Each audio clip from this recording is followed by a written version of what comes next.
Okay, here we enter part 2 on dinosaurs, dragons, and mythical monsters. Here we're seeing a depiction on a vase of the monster of Troy, and we can clearly see over here this is inspired by a fossilized skull of a dinosaur. People have even tried to identify which type it is, some saying it's a Tyrannosaur type, and his bottom jaw was unhinged and hinged in the wrong spot, giving him an incredible underbite, but it also gives him a real wicked look, doesn't it?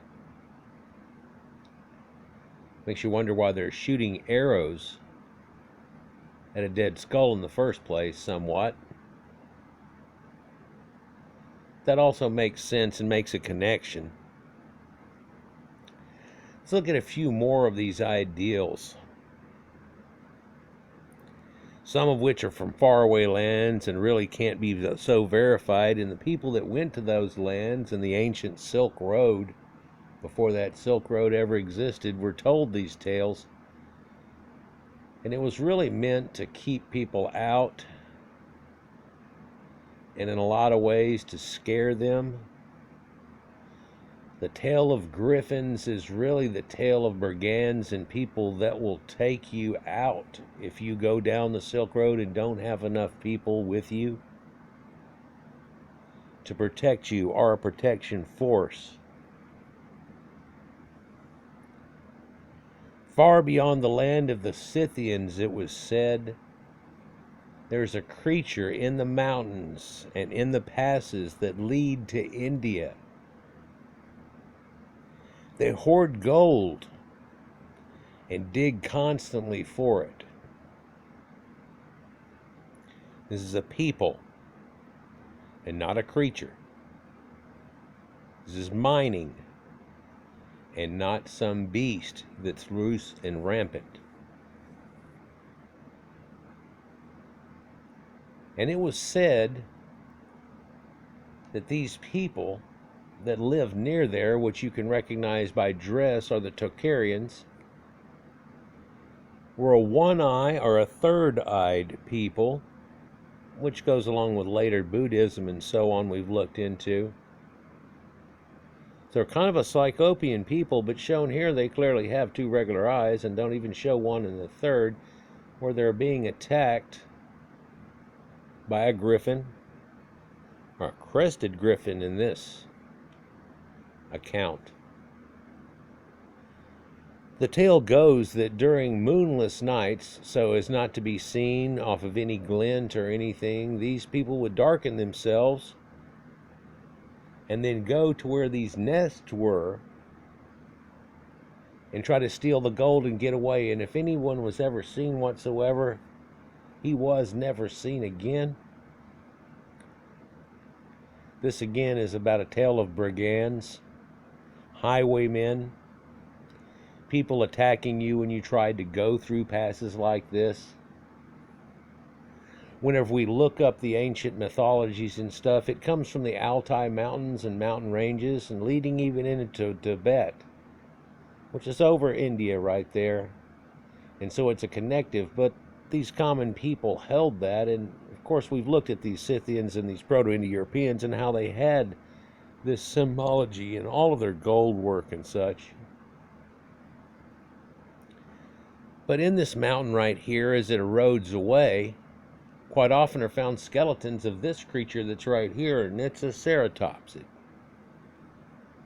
And if you get a little closer look at it, around its face, you can tell that it has this beak that's on it right there, and then these eyes that are inset and not necessarily facing forward, but a little bit out right there that are just above it.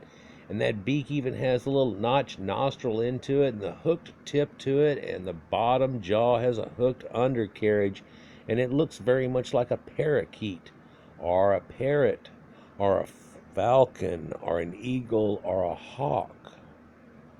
Raptor, if you will. And so here we get this creature.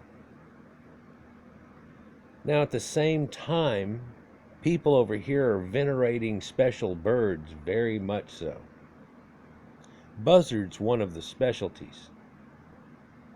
but also eagles and so on. And this led to the very much Amerindians, which came across and into the Americas, along with totem poles and things like that that are also associated with old Proto-Indo-Europeans.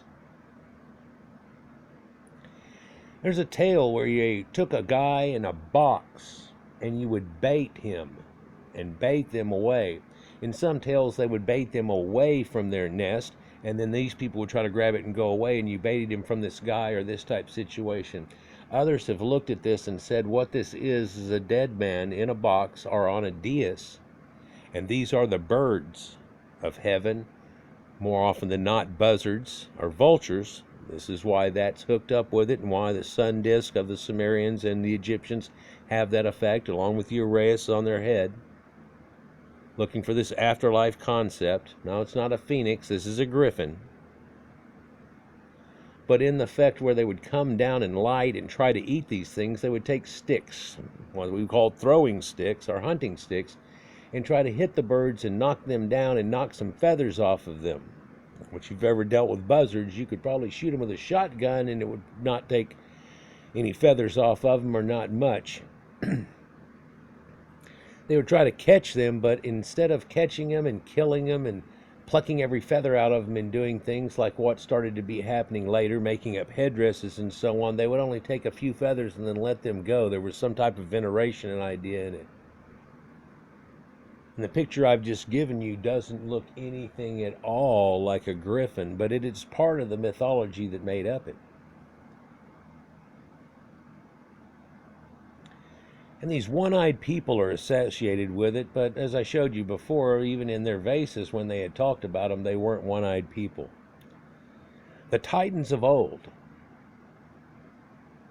are said to be incredible giants, his leg turned into serpents and so on. Of course, serpent symbology goes along with things, but these people were said to have been so giant because they had found one of their bones and equated it to a certain bone of their body, that they were giants.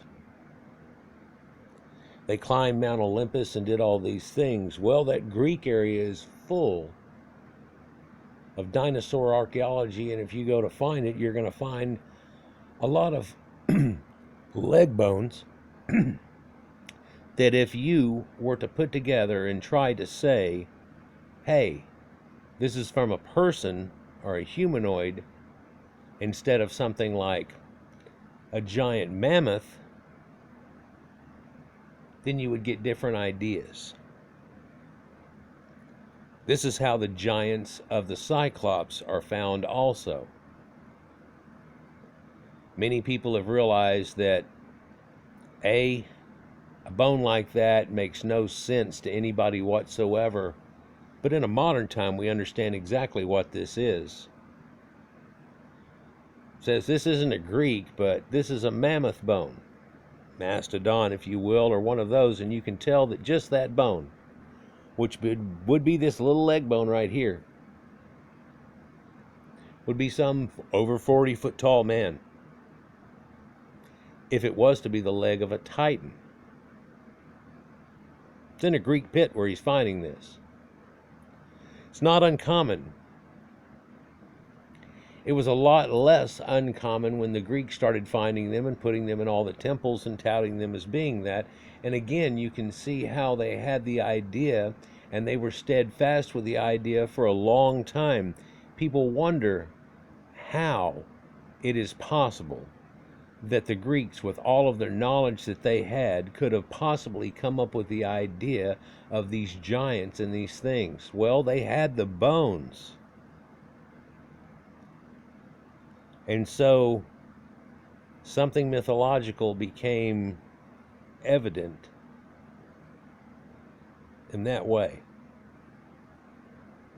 Here's a picture of a cyclops, and that's not what you see normally of them, because this guy has a third eye that's open.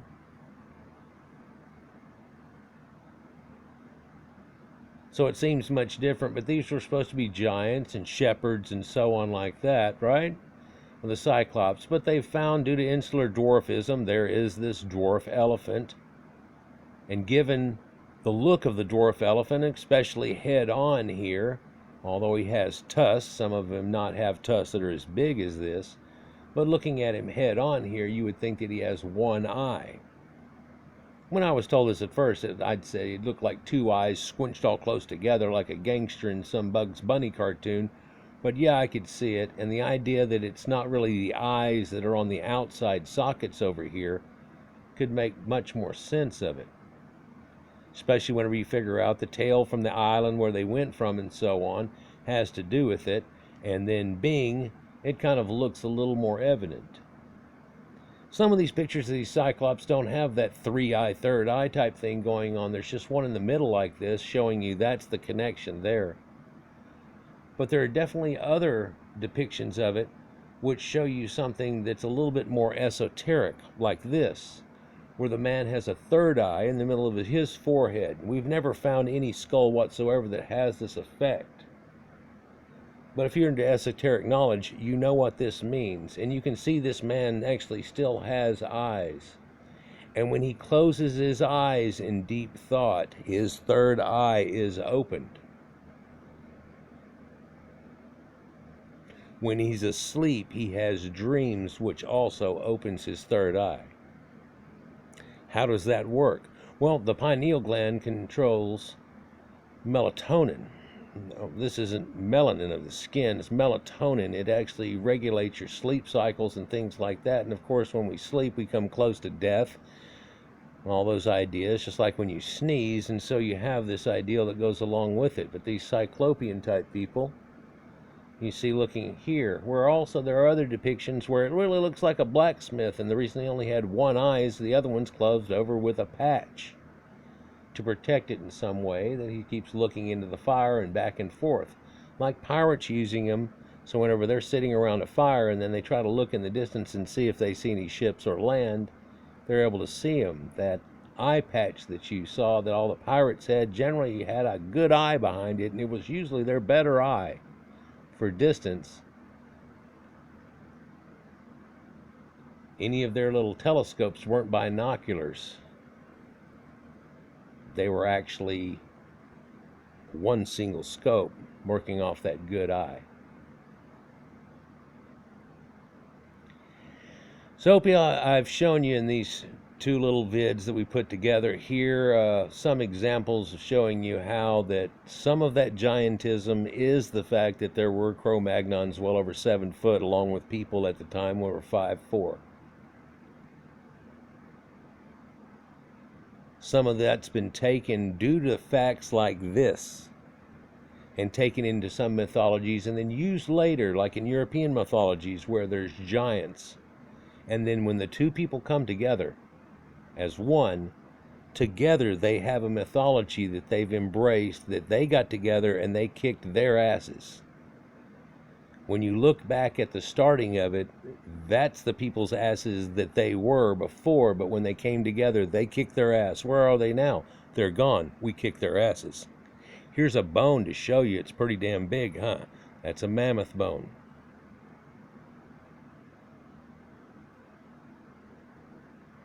Starts to make a little more sense.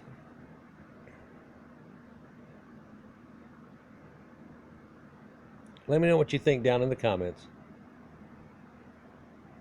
Peace.